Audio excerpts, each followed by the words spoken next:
Cuman kita ngincer momentumnya ya, Kang ya. Cuman ngincer Hmm. momentumnya mau masuk kapan dan sebagainya. Nah, Dan ini itu bisa teman-teman dibantu jangan dengan sampai grafik kita gitu. tergoda, jangan sampai tergoda sama visual ya, Mang. Giliran hijau kita pengen beli karena lagi hijau semua nih, gambarnya bagus nih.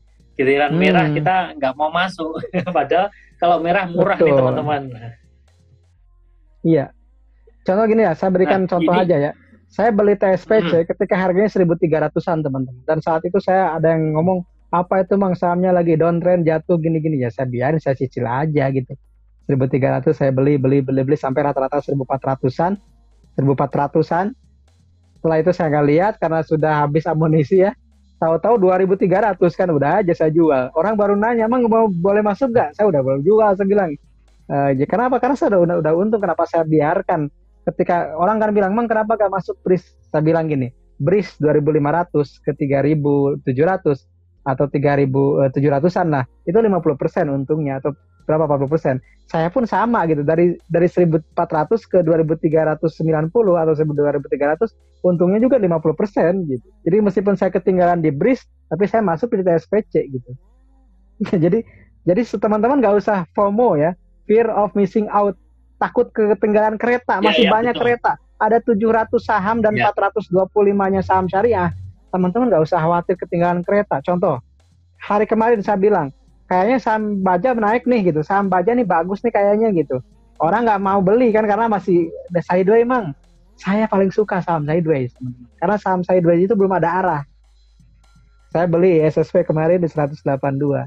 Tadi 240 ya saya jual lah. Orang baru masuk saya jual sebagian. Jadi saya tuh suka menyicil saham yang belum rame, yang pas sudah rame saya jual gitu teman-teman. Tapi saya nggak usah pom-pom juga misalnya. Ini beli ini karena saya udah nggak punya. Saya nggak bilang siapa-siapa ya. Setiap orang punya analisis masing-masing dan teman-teman ya harus punya betul. analisis sendiri supaya tidak dikendalikan oleh emosi orang lain. Seperti itu.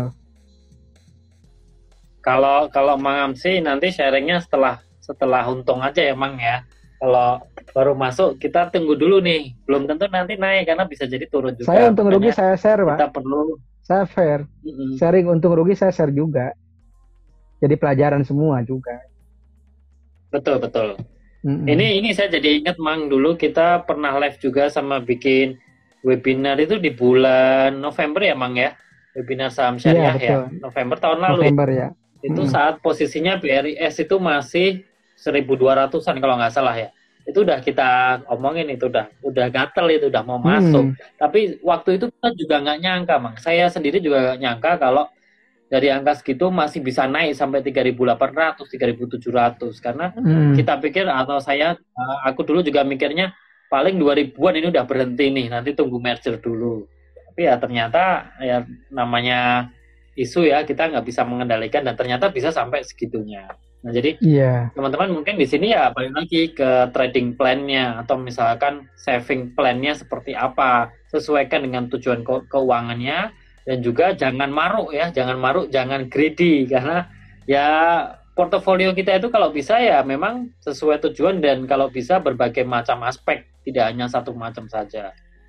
Nah, ini ada yang nanya nih, Mang Amsi IG-nya apa? Mang Amsi IG-nya ada dua ya teman-teman. Yang pertama Syariah Saham yang sekarang dipakai live. Yang kedua Mang_Amsi ya. Ini silahkan di follow. Kalau finansialku dan saya itu lebih banyak membahas tentang perencanaan keuangan teman-teman yang secara umum. Kalau Instagram pribadi saya perencanaan keuangan syariah itu harikajodi_harikajodi.cfp itu teman-teman mau follow juga boleh. Memang ini pertanyaan lagi ada beberapa ini saya kebut dulu ya Mang ya. Nah ini Mang Boleh, Amsi boleh. janji Kita untuk berapa analisa menit lagi nih? dulu. Ini tinggal 5 menit lagi Mang karena tadi mulainya Oke, siap. 19.35. Oh iya, iya, iya, siap. Janji ada janji analisa ada Romang. Ini jangan lupa ditunggu. Iyalah, siap, siap. Nanti bikinlah videonya Di kita. YouTube ya nanti teman-teman ya. Saya jawab dengan video supaya Kemudian supaya simpel padat gitu kalau video itu. iya lebih enak sih. Dan kalau di YouTube memang nggak lama-lama ya, kadang 20 menit aja kita udah padet banget itu. Nah ini, nah tadi ada yang ketinggalan nih. Nah bagus sekali pertanyaannya. Saham syariah yang rugi setiap tahun, kenapa masih bisa bertahan ya, Mang ya? Ini Gimana? pertanyaannya Diulang out Mas, of the box nih. gimana pertanyaan diulang Mas? Ini dari Mbak siapa tadi? Dari Mbak Doni Vanirma. Ini Mas Doni ya. Saham syariah ini yang rugi setiap tahun ada, tetapi kenapa masih bisa bertahan di Jakarta Islamic Index atau ISSI dan lain sebagainya? Mungkin secara sederhana aja, Mang, bahasanya seperti apa, Mang? Saham yang selalu rugi tiap tahun. Mungkin rugi perusahaannya kali ya, bukan rugi turun harga sahamnya kali ya. Oke, kalau Yang rugi net perusahaan, NPM-nya yang minus kali, Mang. kalau rugi Yang perusahaannya NPM-nya sih saya melihat, NPM-nya minus mungkin. oke, kalau MTM-nya minus, ROE-nya mungkin, ya NPM bisa ya. Menurut saya sih gini, kalau industrinya setiap tahun misalnya yang minus, mungkin boleh disebut sahamnya apa ya. Tapi kalau saya melihat sih setiap tahun pasti ada tantangannya gitu. Misalnya gini, tahun kemarin pernah mencatatkan laba positif, sekarang lagi rugi karena pandemi kan itu bisa apa? Bisa ada saja setiap tahun gitu untuk kejadian seperti itu. Contoh ya, GJTL kembali lagi ini. GJTL itu kadang di satu kuartal dia plus, kuartal berikutnya dia minus. Karena apa? Selisih kurs, rugi kurs gitu, rugi valuta asing gitu. Dan itu biasa aja. Kalau menurut saya sih itu adalah dinamika apa operasional perusahaan. Tapi beda cerita kalau misalnya yang setiap tahun rugi. Contoh ya saya sebutkan Kras gitu. Kras itu nggak pernah masuk saham syariah karena setiap tahun minus dan juga utangnya besar misalnya gitu. Jadi kalau misalnya income minus itu bukan menjadi salah satu indikator saham syariah karena saham syariah kriterianya nggak bicara di profitabilitas, tapi bicara lebih kepada rasio utang terhadap modal dan rasio utang terhadap modal dan rasio pendapatan non halal. Jadi nggak bicara apakah dia rugi atau tidak. Karena kalau rugi itu kan bisa saja karena industrinya sedang kena tekanan. Contoh konstruksi juga ada yang minus, properti juga ada yang minus. Banyak kemarin saham-saham properti juga mengalami rugi gitu ya di tahun 2020. Dan menurut saya itu biasa aja kalau dinamika usaha ya, karena mungkin terkena pandemi atau misalnya ada kebijakan pemerintah yang mengubah game changer apa namanya istilahnya ada merubah regulasi dan seterusnya. Jadi yang terpenting adalah rasio yang menjadi concern di kriteria saham syariah itu bukan di profitabilitas tapi lebih ke rasio utang terhadap utang ribawi terhadap modal total aset kemudian total pendapatan non halal dibanding total pendapatan seluruhnya. Gitu Mas. Ya, ya, betul sekali. Jadi memang tidak semuanya kita pakai prinsip profitabilitas ya teman-teman. Kita lihat dulu nih industrinya seperti apa dan juga syarat-syaratnya terkait dengan saham syariah sudah jelas di DSN MUI fatwanya nomor 135 yang terbaru tahun 2020. Nanti bisa dicek apa saja sih syarat-syaratnya sebuah emiten dikatakan syariah. Nah, ini pertanyaan terakhir dari mohon maaf teman-teman ya kalau belum sempat tersampaikan karena memang kita sudah di penghujung acara. Nanti boleh japri ke Finansialku, ke IG saya, Mang Amsi, atau mungkin ke Syariah Saham. Nah, ini yang bertanya dari Mbak Erika, apakah di Finansialku ada kelas tentang saham? Ini ada. Kalau kelas saham kita adanya yang campur ya, yang konvensional itu dengan Ko Rifan Kurniawan, nanti dengan Pak Melvin. Tetapi kalau untuk saham syariah nanti insya Allah nanti Finansialku juga akan belajar, akan bikin webinar sama Mang Amsi sama Syariah Saham. Nanti ditunggu aja tanggal mainnya ya. Kira-kira kita mau mulai kapan? Insya Allah di bulan Februari ya nanti ya. Ada kelas untuk saham syariah. Kalau untuk channelnya Mang Amsi, nanti teman-teman silahkan follow IG-nya dan subscribe YouTube-nya. Di sana juga banyak pembelajaran terkait dengan saham-saham syariah dengan bahasa-bahasa yang sederhana. Cuman memang singkat-singkat ya. Jadi kalau mau ngobrol lebih lanjut ya mungkin kita konsultasi atau lewat webinar.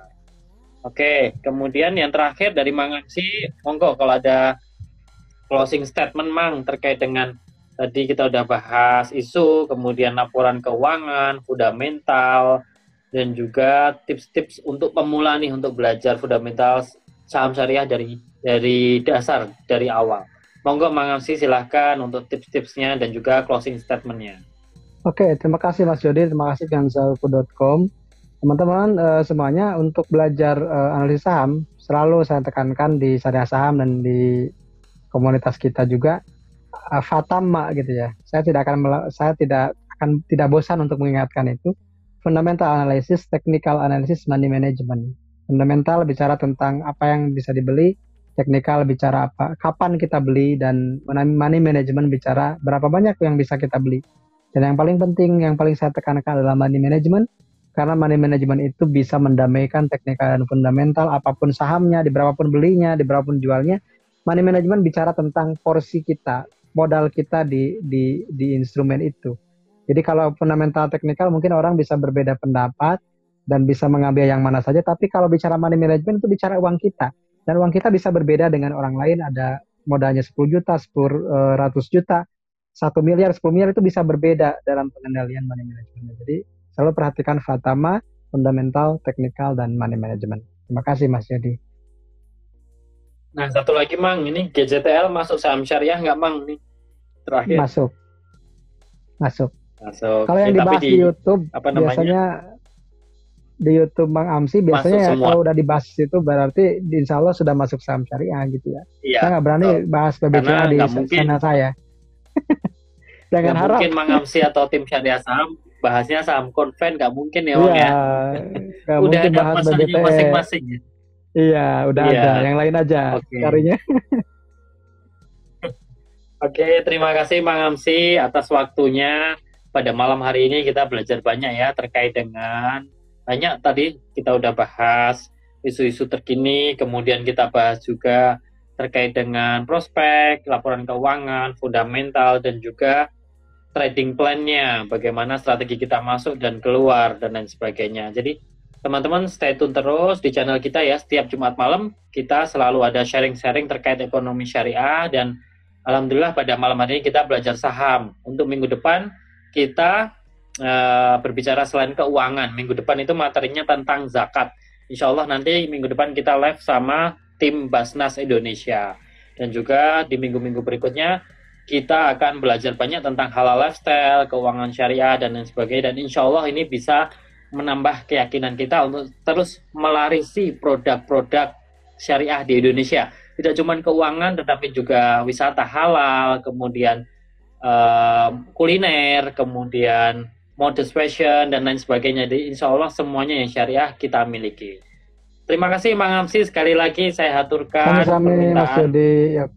Sama-sama, terima kasih, dan mohon maaf juga apabila ada kesalahan tadi teman-teman, terutama di awal-awal terkait sinyal dan juga jaringan. Nah, teman-teman bisa lihat rekamannya di IGTV Finansialku ya. Nanti akan saya save, teman-teman bisa cek di sana. Jangan lupa like, kemudian komen, dan juga subscribe juga channel YouTube kita. Kita punya Finansialku punya YouTube, Mang Amsi juga punya YouTube. Silahkan di subscribe semua. Kita saling tolong menolong dalam hal kebaikan sesuai dengan surat Al-Maidah ayat kedua ya, sama-sama. Oke, terima kasih. Oke, Mas, terima kasih. Wabillahi taufiq wal hidayah. Wassalamualaikum warahmatullahi wabarakatuh. Stay safe semuanya teman-teman ya. Selamat malam. Terima kasih Mas. Malam. Ya, selamat malam. Assalamualaikum. Waalaikumsalam warahmatullahi.